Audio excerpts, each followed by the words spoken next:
Nayayakap din nyo, may mga anak din kayo.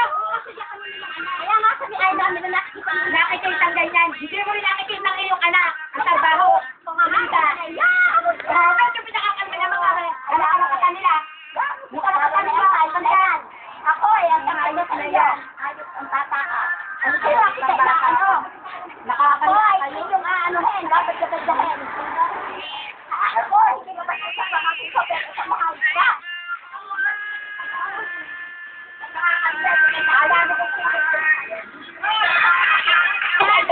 Ikaw ang matatagal. Ano sinabi mo nila?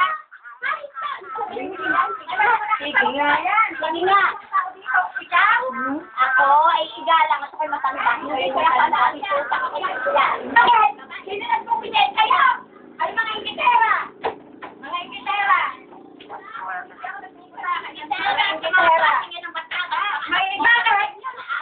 Wala kayong pakialam sa ari dito. Wala kayong pakialam sa ari. Matutang na ninyo. Kakaya kayo sa tanda-tanda. Walang ginagawa din. Magtawanan na sila. Wala kayong karapatan. Mga hayop kayo.